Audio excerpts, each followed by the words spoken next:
Hi guys, நம்ம legend Saravanan நடித்த leader படத்தோட ரிவ்யூ தான் இந்த வீடியோவில் பார்க்க போகிறோம். இந்த லீடர் படத்துக்கு முன்னாடியே லெஜண்ட்ங்கிற ஒரு காவியத்தில் நம்ம அண்ணாச்சி நடித்தார். அந்த படம் எந்த அளவுக்கு ஃப்ளாப் ஆகி ட்ரோல் பீட்டர் ஆச்சுங்கிறது உங்களுக்கு நான் சொல்லி தெரியணும்னு அவசியமே கிடையாது. எனக்கு தெரிஞ்சு 2022 மோஸ்ட் ட்ரோல்டு ஃபிலிமாக லெஜண்ட் படமாக தான் இருந்தது. அந்த படத்தில் எது இதெல்லாம் சரியில்லைன்னு சொல்லி அவரை விமர்சித்தாங்களோ அதெல்லாம் இந்த படத்தில் சரி செஞ்சு நிறையவே இம்ப்ரூவ்மெண்ட் காமிச்சிருக்காரு. இதே இந்த படத்தோட நியூட்ரல் பாயிண்ட். பாசிட்டிவ் பாயிண்ட் பக்கம் பார்க்கும்போது நம்ம அண்ணாச்சியோட ப்ரெசன்ஸ் படத்தில் ரொம்ப நல்லாவே இருந்துச்சு. ஒரு மாஸ் சீனுமே அவருக்காகவே எழுதுன மாதிரி ரொம்ப ஆப்டாகவே இருந்தார். போன படத்தில் கம்பேர் பண்ணும்போது அதில் இருந்த அளவு கிரிஞ்சாக இந்த படத்தில் சுத்தமாக ஃபீல் ஆகலை.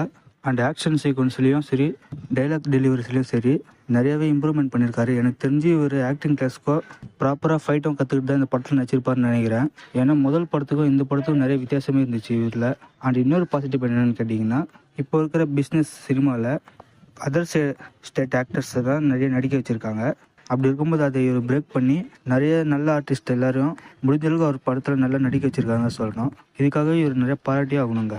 அண்ட் அண்ணாச்சி இந்த படத்தில் என்னதான் ஹீரோவாக இருந்தாலுமே மற்ற கேரக்டர்ஸ்க்கும் முடிஞ்ச அளவுக்கு இம்பார்ட்டன்ஸ் கொடுத்து எடுத்திருக்காங்க. லைக் ஆண்ட்ரியா, ஷாம், இந்த மாதிரி கேரக்டர்ஸ்க்கும் நிறைய ஸ்கோப் இருக்குது படத்தில்.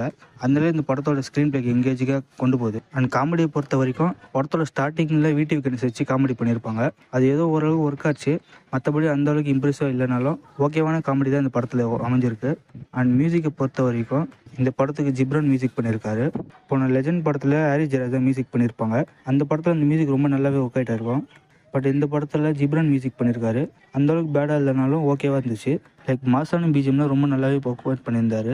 அண்ட் ஸ்க்ரீன் பிளே பொறுத்த வரைக்கும் படம் 2.25 மணி நேரம் ஓடுது. ஒரு இடத்துலையும் படம் லாகியாக ஃபீல் ஆகாமல் பரபரன்னு கொண்டு போயிருந்தாங்க. லைக் நீங்கள் தேட்டரில் போய் உட்காந்த உடனே இந்த படம் முடிஞ்ச மாதிரியே ஒரு ஃபீல் கொடுக்கும். அந்தளவுக்கு கிரிப்பிங்கான ஸ்க்ரீன் பிளே இந்த படத்தில் அமைஞ்சிருக்கு. அண்ட் ஆக்ஷன் சீக்வன்ஸ் படத்தில் 2-3 தான் இருக்குது. ஆனால் வந்த சீக்வன்ஸ் ஓரளவுக்கு ஓகேவே பண்ணியிருந்தாங்க.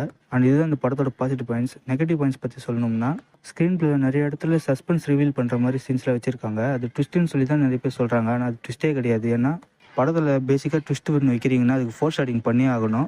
லைக் இதுதான் கிளைமேக்ஸில் நடக்க போகுதுங்கிறத முன்கூட்டியே காமிக்கணும் ஸ்க்ரீனில்.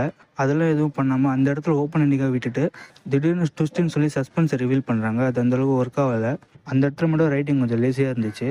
அண்ட் இதையே தாண்டி இந்த படம் பார்க்கும்போது நிறைய படம் உங்களுக்கு ஞாபகம் வரும். லைக் பாஷா, தெரி, வேதளம், லியோ, இந்த மாதிரி படங்கள்லாம் உங்களுக்கு கண்டிப்பாக ஞாபகப்படுத்தும். ஏன்னா இந்த படத்தோட கதையை ரொம்ப பழைய கதையாக சூஸ் பண்ணியிருக்காங்க.